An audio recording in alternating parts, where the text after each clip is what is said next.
Respond. Thank you. Act. Show up. Right. That's it. It's all. I don't know what you do. I don't care. I just know it will be good and it will contribute to the good. So thank you all for that. So we're going to talk. I can Yes. just add Yeah. one, Go ahead. just one quick thing, because Sure. when I was talking with Wendy, she said, wow, it's really great, because she had not heard of a meditation group that had been donating. And so she said, oh, wow, you're up there in Encinitas. Oh, that's great. Wow, to have a group like you that's aware of what's going on. Oh, gee, that's what you're all about, isn't it? That's the I said, idea. yep, that's what we're all about. That's what we're all about. We're trying. We're trying. Jim, were you going to say something back there? Yeah. Yeah. Awareness. And then, really, the point today that we're going to talk about regarding retreat practice is awareness towards and of what? This is a part of the key. Awareness. We talked about it a little bit in our last MBSR class yesterday. We talked about the beauty of on the spot awareness, to just dropping beautifully into the present moment, the sukha, the love, the beauty, the truth of that, and how lovely it is. But it is not sufficient, is it? It is not sufficient.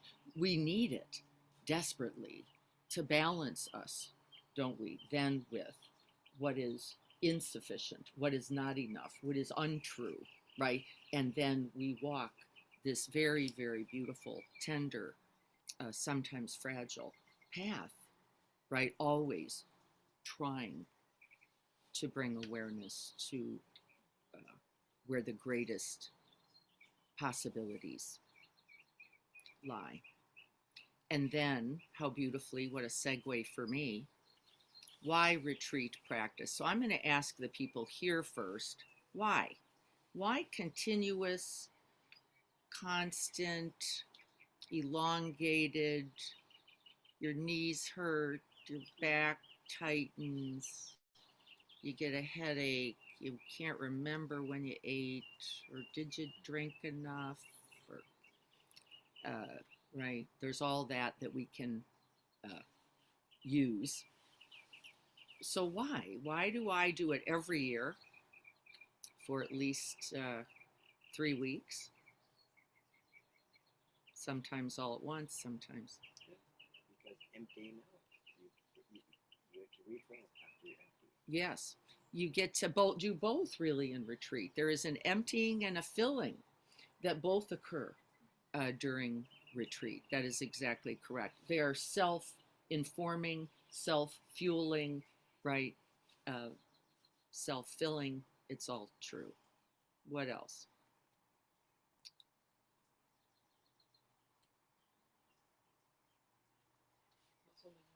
Muscle memory. You're just lifting weights in the gym. You pick it up, you put it down. You pick it up, you put it down. It gets a little easier to pick up. It gets a little easier to put down. You keep doing it, you keep doing it. You notice you can pick up more. That's pretty impressive. You're going, wait, I can hold this now for, right, this amount of time. And then in these circumstances, and then with this challenge or difficulty, and then I can drink in that goodness, all the better.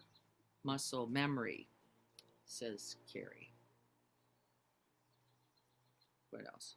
Coming home to yourself and others. Coming home to yourself and others, says Lisa. What does everybody understand what that means? Your best self is there. I don't know what you did in meditation. I don't care, really. Mind is here, mind is there. Mind is present, mind is distracted. I am restless, I am still. Doesn't matter at all. Why? I'm showing up for it all. And the very dry getting in my car, committing a whole day or a half a day to the enterprise says something about your heart mind already. You didn't do anything yet. It's as if you're tapping into your true nature. Yes, you're tapping into the best of you in this commitment. for however long or short, right? Doesn't matter. I had some people yesterday in my little class um, saying, oh, I can't do the whole thing, or I don't know, and it's a little scary. Um, and what? You just show up and then get held by the commitments, the intentions, the aspiration, the beauty that is there, raining or sunny, it doesn't even matter. It is no less glorious. Why? Because you're seeing through the eyes of that beauty. That beauty has already been ignited in you. And I hear people say over the last 25 years, this is such a beautiful place. And really, what I want to say is that's because you're seeing it through the beauty of this awakened heart mind. There is nothing then more beautiful, is there? Everything you place the eye on now becomes beautiful. Because what? The beauty within you, the Dharma that is alive in you. We create space and make room for nothing but practice, because the truth of that less distractibility is very clear. So it doesn't take too long from the time we get there. So there is an essential sense of stillness and quiet and connectedness that holds us and then others, as Lisa was saying, right?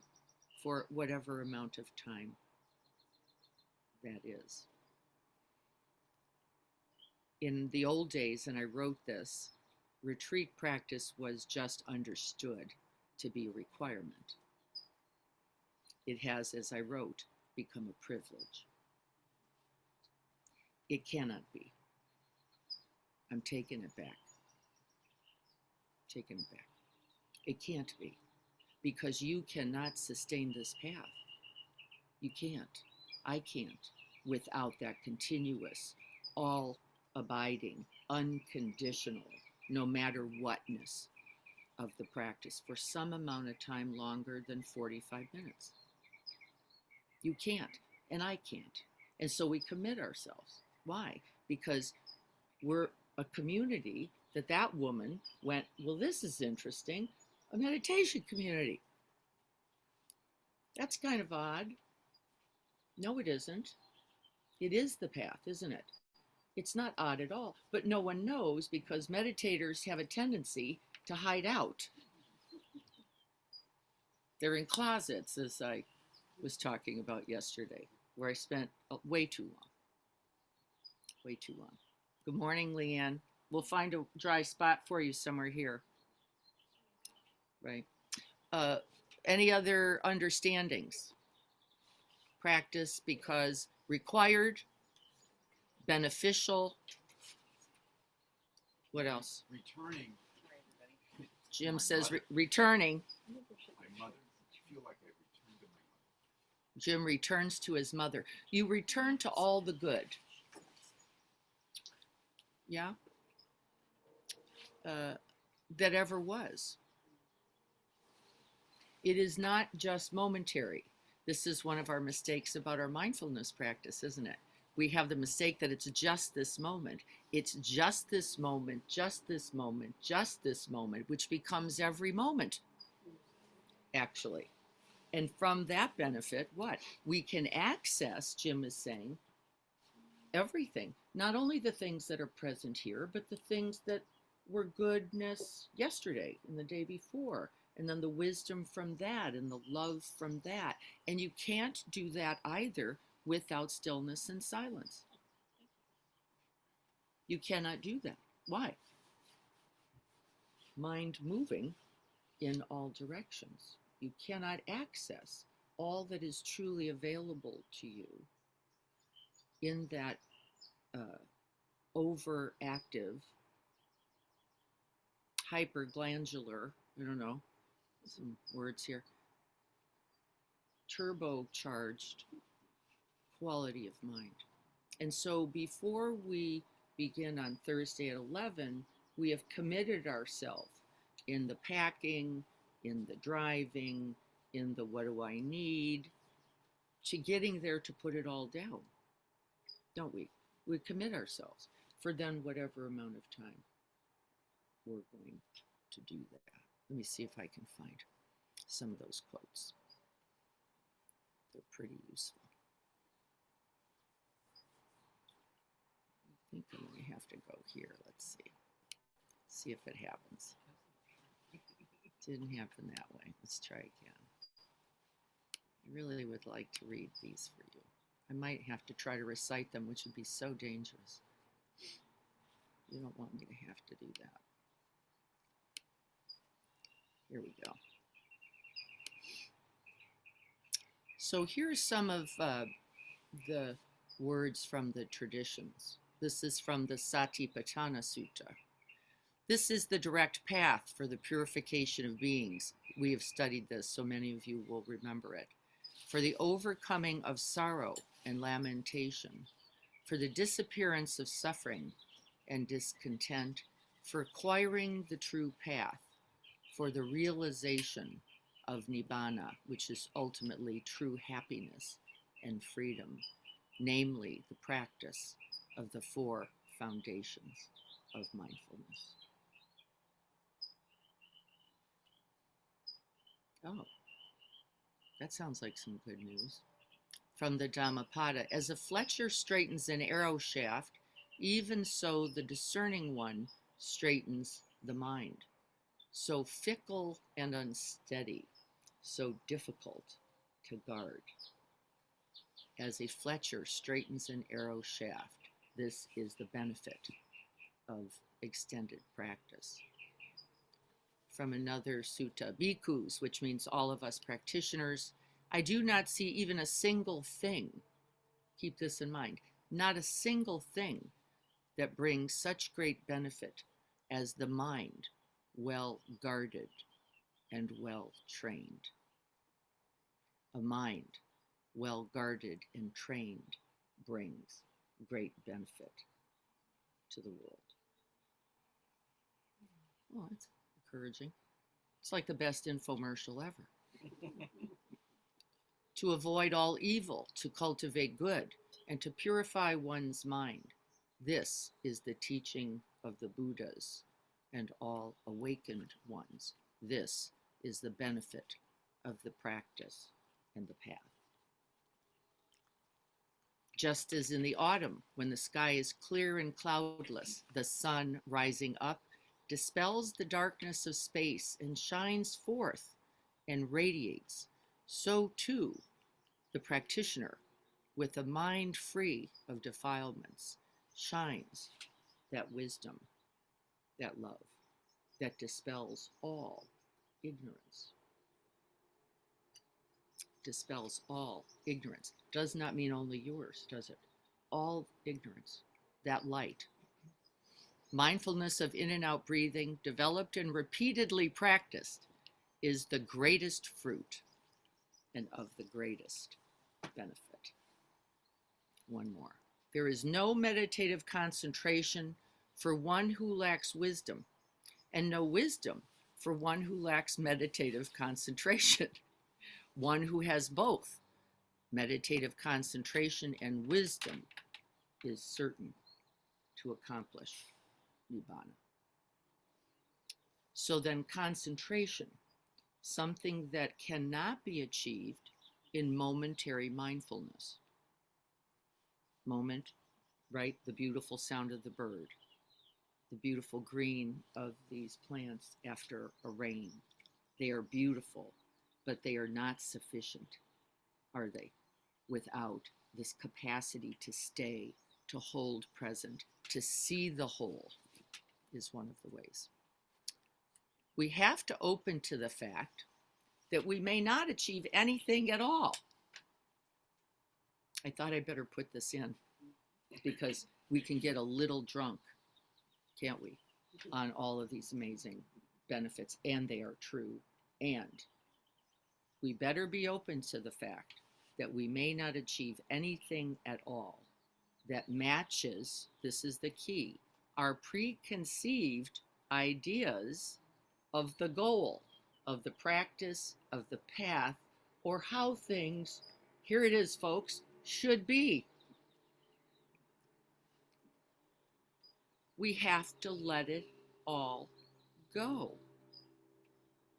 We don't like this so much, do we? We're a little resistant. Like, no, I know this isn't right. I know it's got to stop, right? And no, you do not know, as I do not know why. We're only here knowing this, and then here, and then here. And yes, like you, I trust that to reveal itself. We have to let go of all expectations. It's easier said than done. You may have moments in your meditation where you become really still, focused, and clear. Everything seems to be going very well. And then suddenly a little voice pipes up and says, hey, maybe I'm on the edge of something. I can feel something amazing about to happen. You start getting excited, with the result that all your stillness and clarity dissolves into bright light. And you lapse back in this very moment into the all too familiar and tiresome pattern of your self-centered thoughts.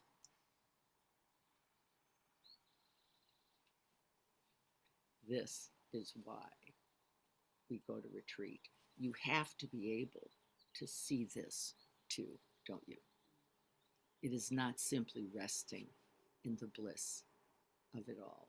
You have to see that quality of mind that is so addicted, that is so ready for the pleasant, that so wants peace and stillness and ease. And you have to see the grip, the grab, the wanting, the hunger, and its consequence.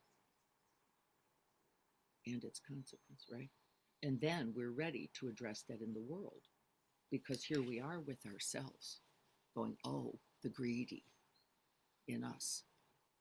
Oh, the wanting more and more and more in us. And then we develop wisdom in a response, don't we? Loving response to, well, then how do I do that in a world that appears to be out of control with greed, with aggression, and with ignorance? Well, no help from us if this mind is the one that shows up. Our own greed, our own. We get the idea. Yes. And so from Stephen Batchelor's point of view, I've sat with him several times. He says, and I've always struggled with the idea, so I might change some of his language. He says meditation is simply deep waiting, deep wait. And I don't like the word wait. I don't think it's what, he's from the UK. I think they have, and he's of course a scholar, and I don't think it's what he really means. I think what he really means, deep hope. And Roshi Joan is one who uses that phrase.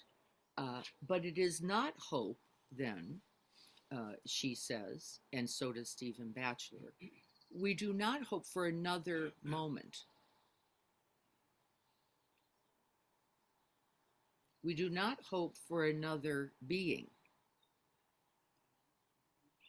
We do not hope for anyone else to save this world but you. That's what deep hope is. May I be that in whatever little, bigger, medium, not at all right way. That deep hope says, yes, rest and action are both vital to this path. But I will offer myself both. Retreat for me is that rest, that essential rest, not drowsy, not slothful, not blissful, but true nourishment, Lisa said, true refuge, true sitting in the lap then of the Buddhas, including our own mothers, as Jim said. And so then we we practice. And so let's get ready to sit. I have a lot of research, tons and tons of research. I could splatter it all over the place. 3 billion hits on the benefits of mindfulness and longer practice. I'm not going to read them because I know you know them.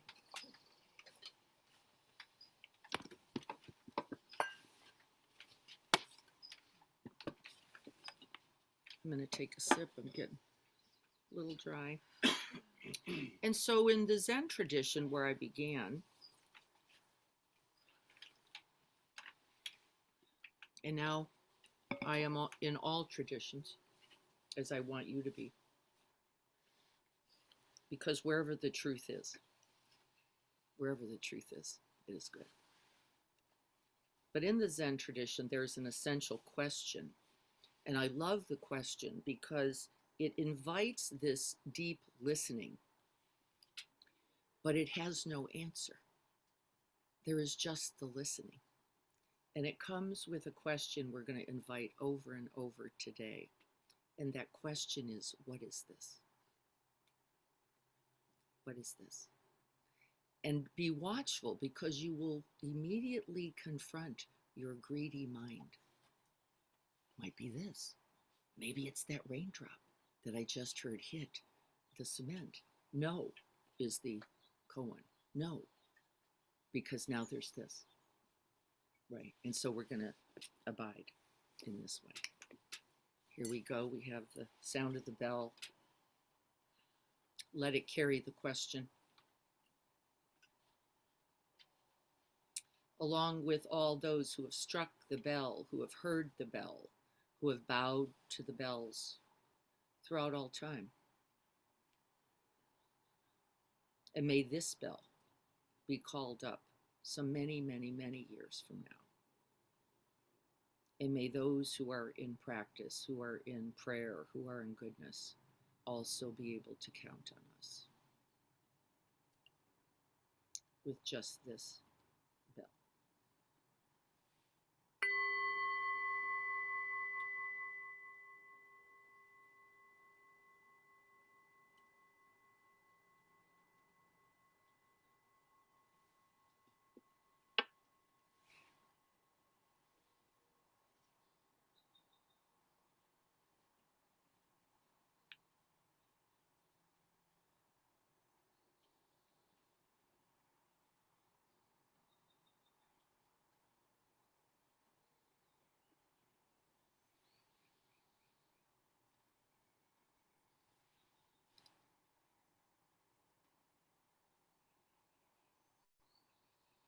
At the end of the bell is the silence.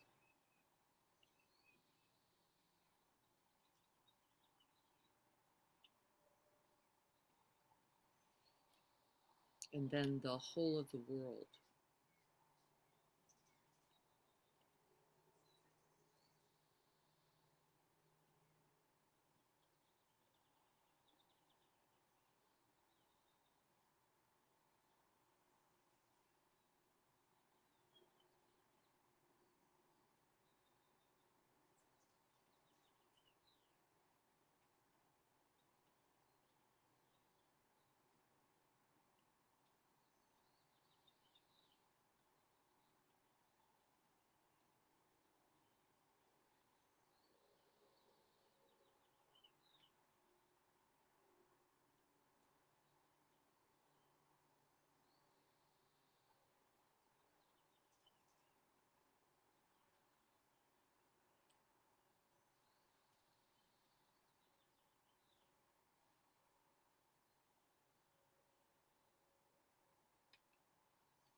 What is this?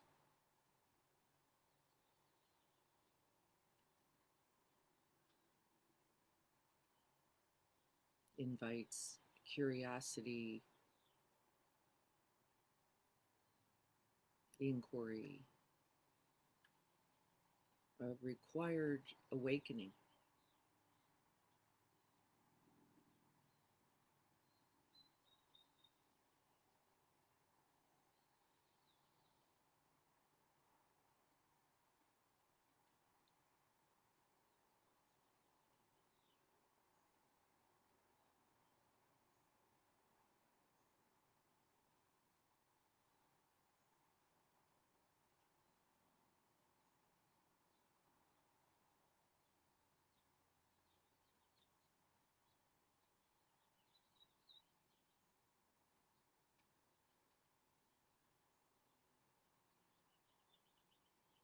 Watch the mind that wants to know or answer, narrate, or judge. You are no longer here.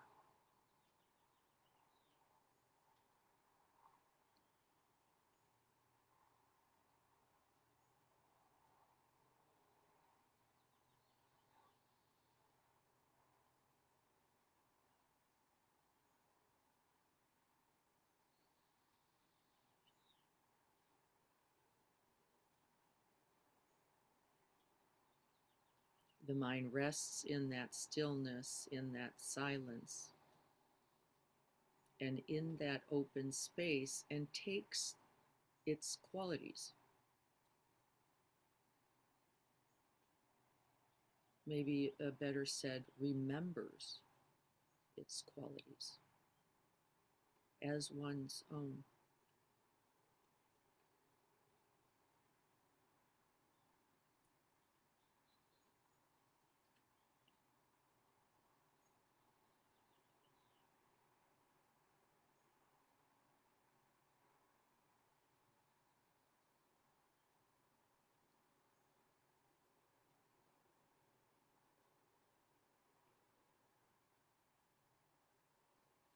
We do not avoid objects.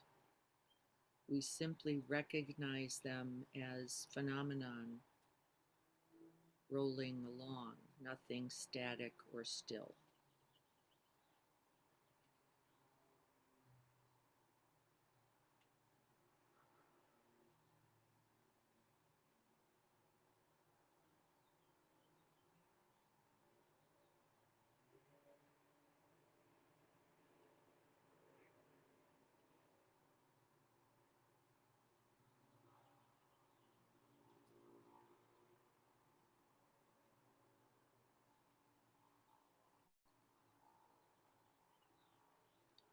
There is the rising and the falling, the appearing and the disappearing. What is this?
Do not press forward, but rest back.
Nothing to get, nothing to seek, nothing to know it is already here.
And the mind becomes pacified,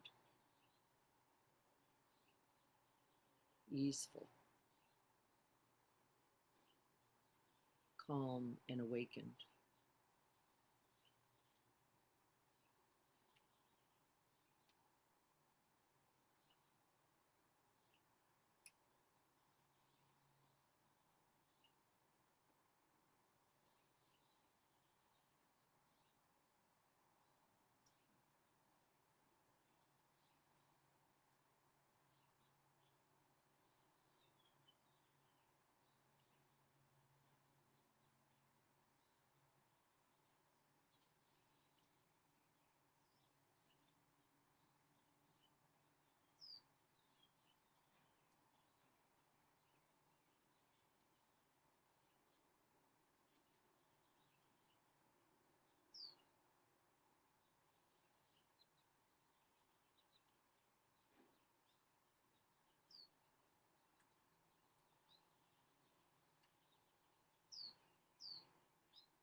What is this?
The mind stable, purified, and united is now well guarded.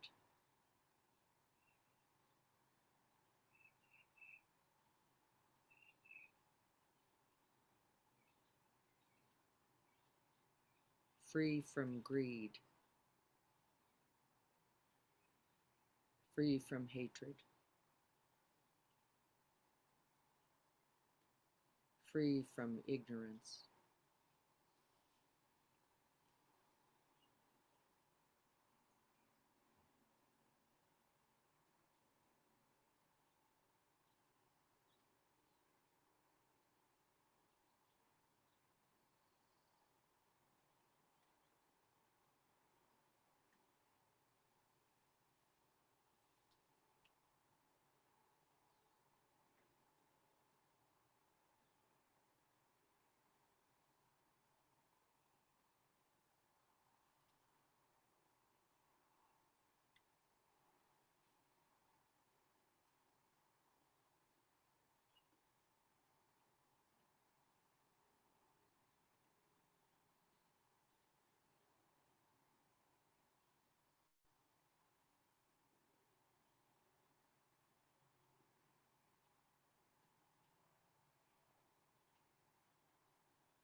With each moment of continuous mindfulness, the mind becomes steady,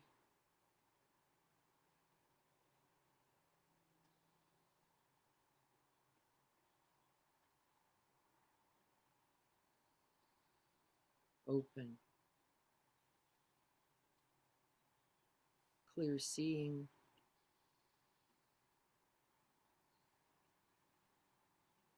responsive.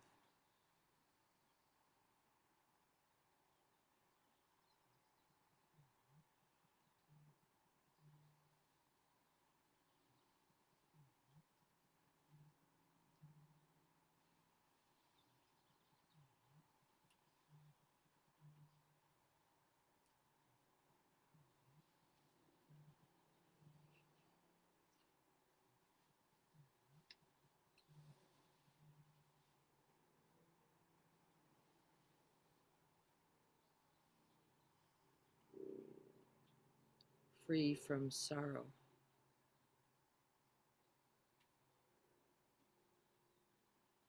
free from agitation, free from craving.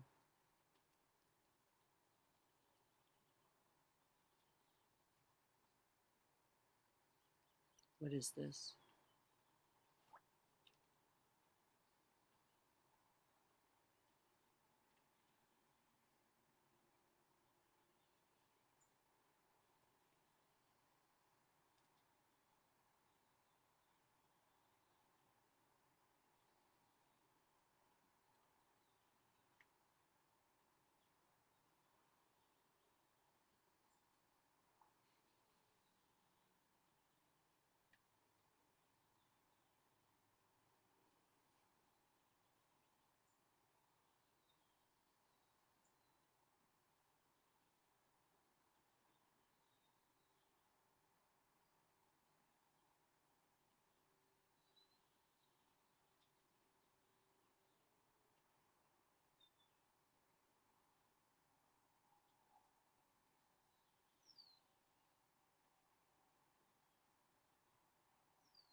From the clear seeing, from the open heartedness, from the loving presence of this present moment,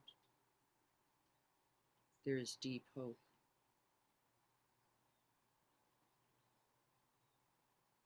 It is wise and skillful, responsive and caring.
inviting this inquiry not only to the bird song, not only to the raindrop,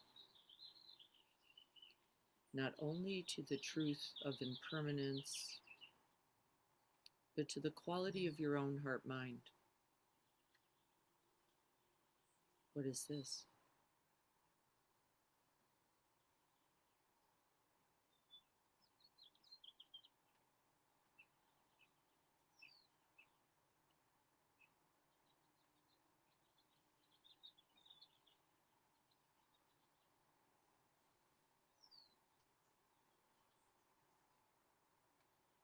And then again and again, forever again.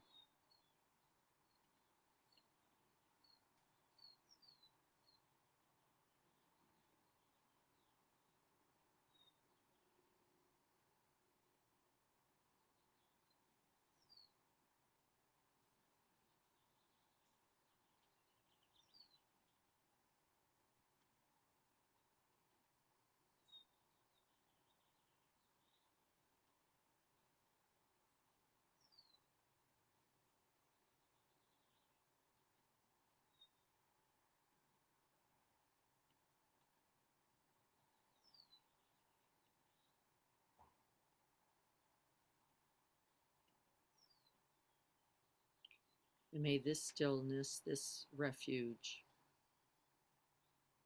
this quality of our own heart mind be a benefit to all beings.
Since Dee is getting ready to leave, and she's going to be offering our guidance one of these Saturdays.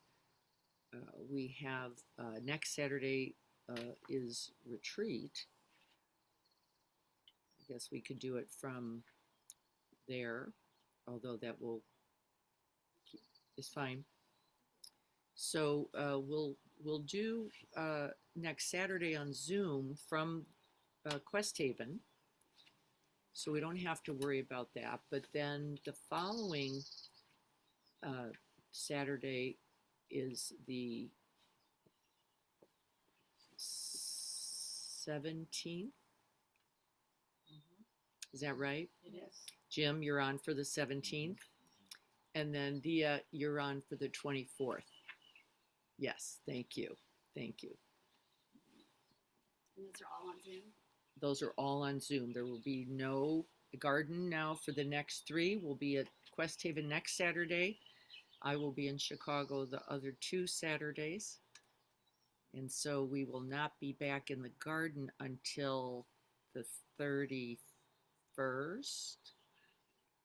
Does it seem like that's right? Yeah, Next one. I think so.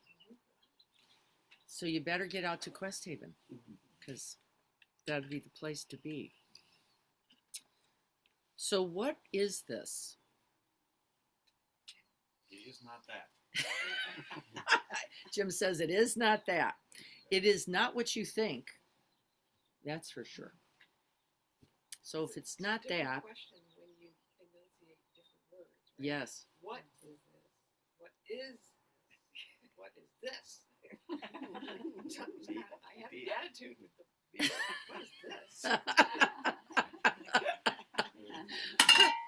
What is this? What is this? Be still and What know. is this? Be still and know. Be still. Only way to know. Be still and know. Oh, no other option, really. And then in the knowing, what else? What did you notice? Still and not know. Still in the not know.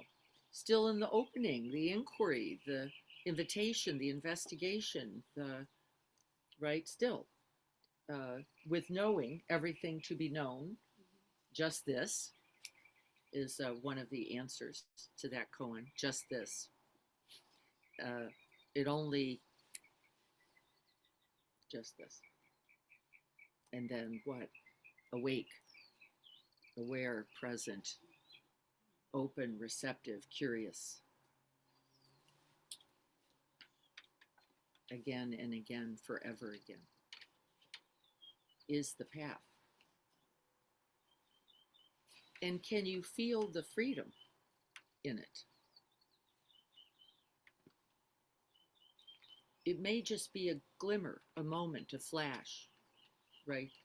And it is sufficient because then we know enough, which is this is possible. This is possible with the bird song, and this is possible with the voice of that guy.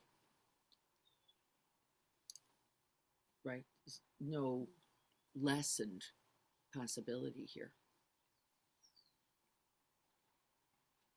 It is here in the face of hunger and illness and death and confusion and thinking.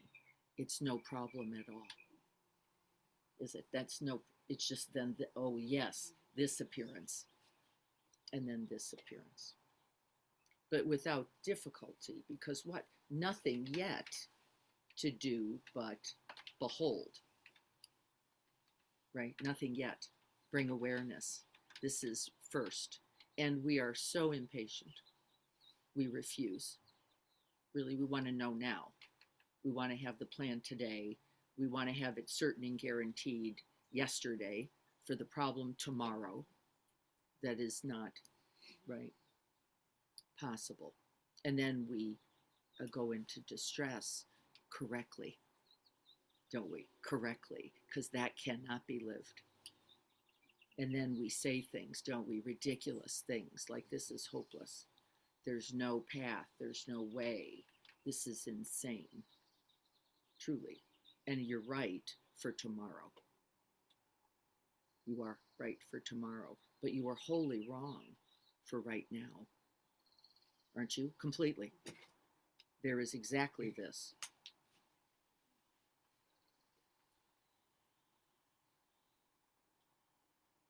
But we want it all now. Don't we? This is where we watch the quality of our own minds.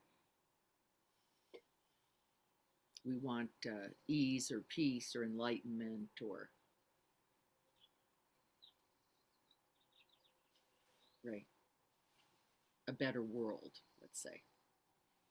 We want it now.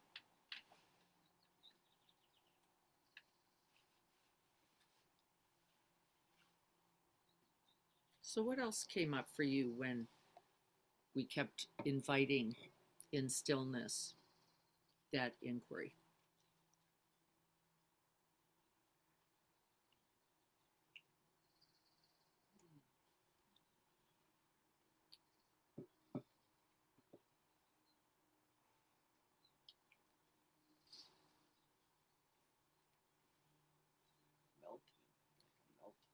melting, a kind of dissolving happens.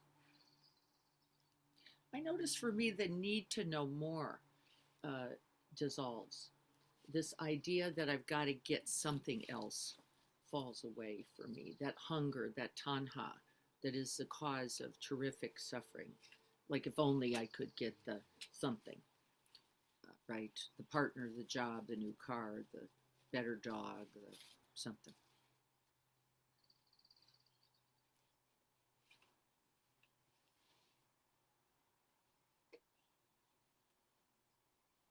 And then we smile a lot because you know that this is the addicted, craving, ignorant mind going, just give me something else and I can make that work.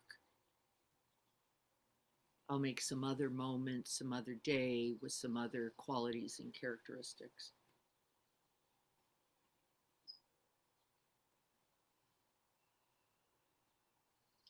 But it isn't true, is it? We have to be willing to show up just like this. So we can see clearly then. Very clearly. I have my annual physical that I've avoided now for, I don't know how long. And Diane Hutchison, my friend, and is so on to me. And she's like, you know, it's not going to get any better.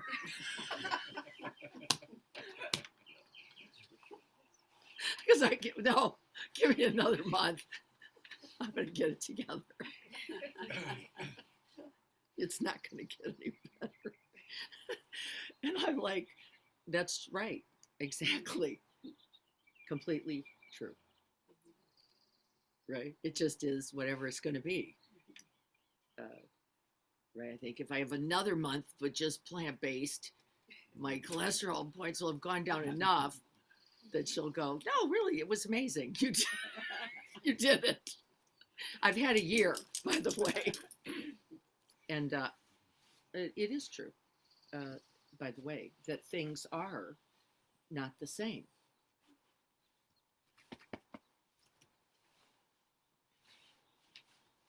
How much window do you need? Okay. More. Uh-oh. This is what I'm worried about. I want to show up and not be able to jump on the table. And then she's going to go, really? You had a year. What were we thinking? There we go. Need extra care. Right. And from here with this, exactly as it is the tome. This moment, exactly as it is, compassion's way. Can I feel for myself in the truth of this human predicament? And the answer better be yes, because if you can't feel for you, where are we going to go with this? Really, we're doomed otherwise.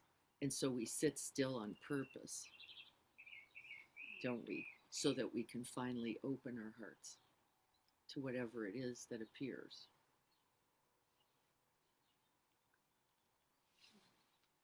And respond. My teacher, Joko, would say, do what needs to be done.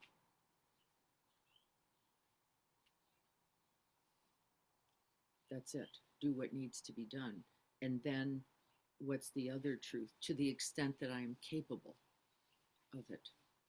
I may not be able to feed the world, but I can hand you a tomato plant today. And I can tell you to nourish and nurture it and grow something as a reminder. And that's actually what we're going to do today. I have tomato plants so lovingly, so crazy, lovingly gifted from Eric Funfar. And Eric got a hold of these amazing heirlooms, unbelievable. They're Cherokees and black cherry, and they are just crazy. So everyone's going to get one, and you're going to get instruction. because it would be my hope that you keep this in a container. So you will need an 18 by 20 thing. I'm going to send my little video to you that says, how do you plant this now? So that you know you have to have something in the bottom and then a good organic soil and some little straw or mulch on the top. Here, Kelly, here's, don't escape, Kelly. Return, Kelly. Hey, Dee, Diana, do I get one too? Yes, you will. Come back Yay. over here, Kelly. You There's just a got lot of them all handed over. I don't know, but you will get the instructions find as out. well. Yes, you will find out. you. You're It'll so unfold. welcome. You may not escape. That's not possible. Yes, anyone who wants one, I think we have And they plenty. can be in a container.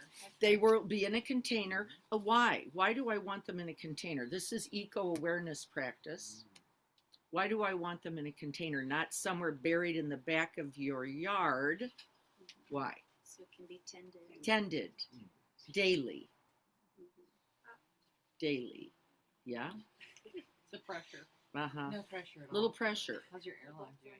Because if you're not tending yourself, you will not be able to tend to that amazing, well-nourished, grown with love heirloom tomato plant.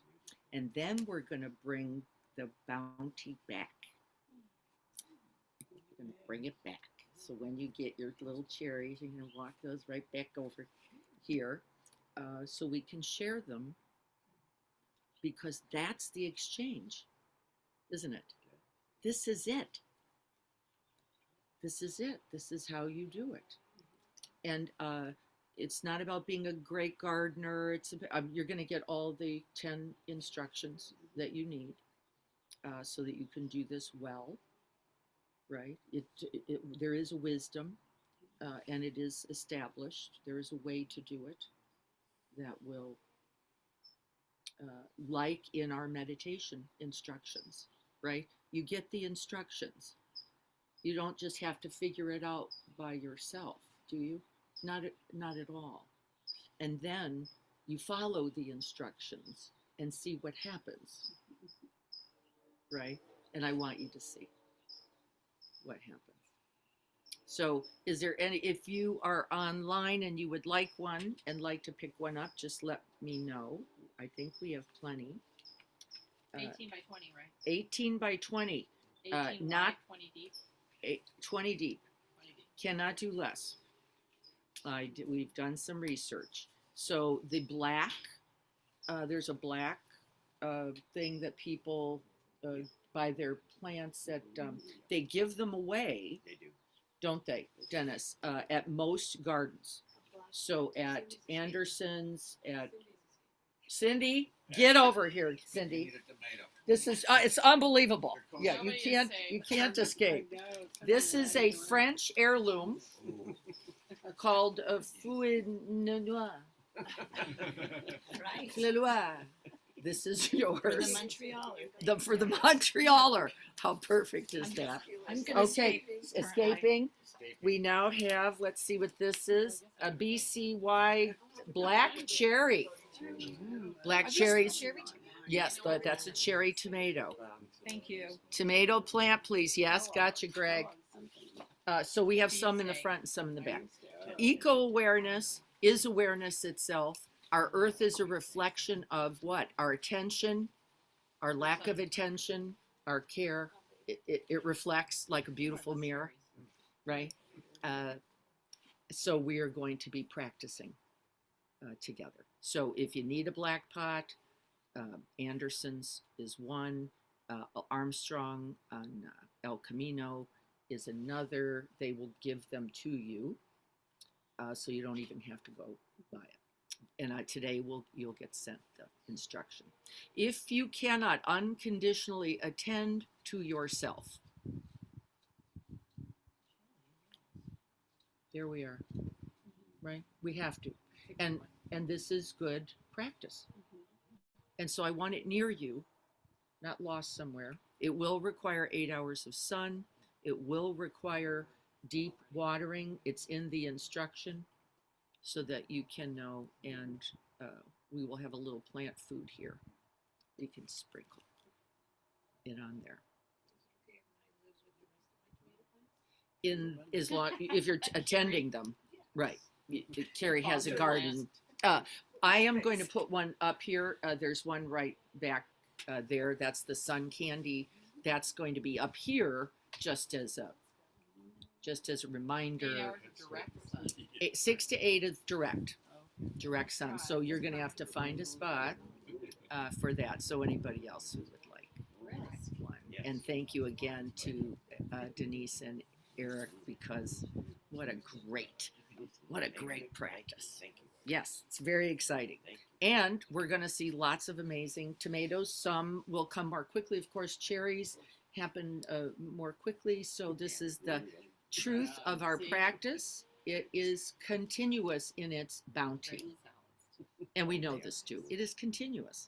It is not, we don't wait for the fruit, by the way, is the understanding in the teaching. Right? And don't expect anything but the present moment and what you're going to get right from that, which is amazingly something just in the tending. So I thought we would do that since Eric said, I have all these tomato plants. And I was like, oh my God, I have a great idea. Great idea. All right, we're almost done. Eco-awareness is awareness itself. It is simply turning then towards this sacred world. And we're going to tend it as we are going to tend ourselves, each other, and all those that we encounter. So thank you all for that. Let me see, I'm going to check chat here. Yep. I got my tomato people. Am I not tomato people? Like, no, don't give me one. Yeah, thank you. Gotcha. Anything else to say about this? This is the path of the Bodhisattva. This is the path we're all going to walk together, and we're all, as I said on Tuesday, going to fail amazingly, except we fail together as well, right? And then we pick each other up from that and begin again. And then in retreat, what are you going to notice? This is so exciting. It's amazing. I'm going to have a whole day. Oh my God, somebody shoot me. I'm so bored. I just want to go home. I just want a beer and a chicken wing. No. And we're going to work with that. We're going to work with that because there is a way, not only there, but beyond. Okay, everyone, let me check one more time and then we'll do our prayer. Somebody is Jane. Hi, Jane. Yep, come by and get one. Yep, there you go. Okay. So let's do our Bodhisattva prayer. Little man is really digging in today. This is not usual, bud. Cover you up. Oh my God. I think he's cold too. He's too cold. Okay. In addition, we have grapefruit. These are the pink ruby, the most delicious grapefruit ever from my mother's amazing tree, who does not tend it at all. Not one day. She doesn't walk over there. She doesn't water it. She doesn't look at it. She just says, go get those. Every time I'm here. They are truly the best grapefruit I've ever had and the sweetest. So this is also the truth, which is sometimes, right, the earth itself is sufficient. The earth itself is sufficient. And there is the truth of that. We're going to do a little practicing with supporting that, but these are here also. Okay. And now we have a beautiful saw or something sound in the background. And we, as we are invited to do at Quest Haven as well, since they have a volunteer day whenever we're there, it's volunteer day. And there is saws and blowers and see if we can't just rest back in that stillness. See if you can't find it And you might need the support of the breath here, particularly when there's something that we perceive as difficult or noxious. We can grab the rail of the breath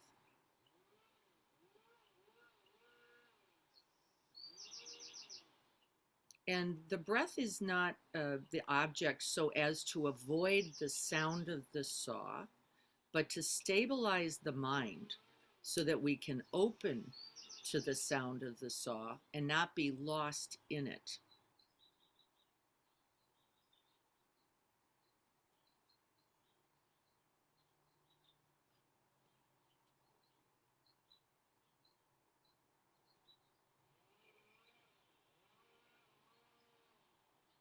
And then we invite the open-heartedness to everything, including that person and that saw.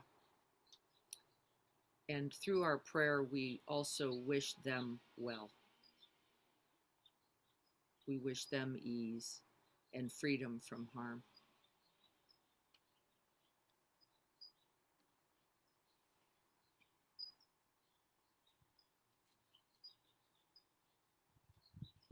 May I be a guard for those who need protection, a guide for those on the path, a boat, a raft, a bridge for those who wish to cross the flood.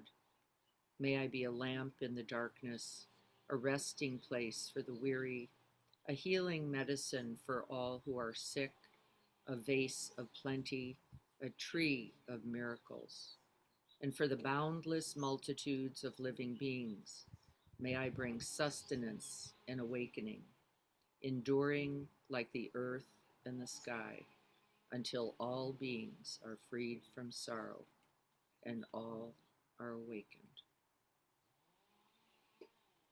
Gate, gate, para gate, para samgate, bodhi, svaha. Gate, gate, para samgate, bodhi, svaha. Gate, gate, para samgati, bodhi, svaha. May we all have ease. May we all have peace and well-being. May we all be a lamp in the darkness, beginning as always, tending well to ourselves. Let this day, this moment be the beginning of every moment to come. And may our practice contribute, never diminish, and only grow and flourish ever more and more. So be it.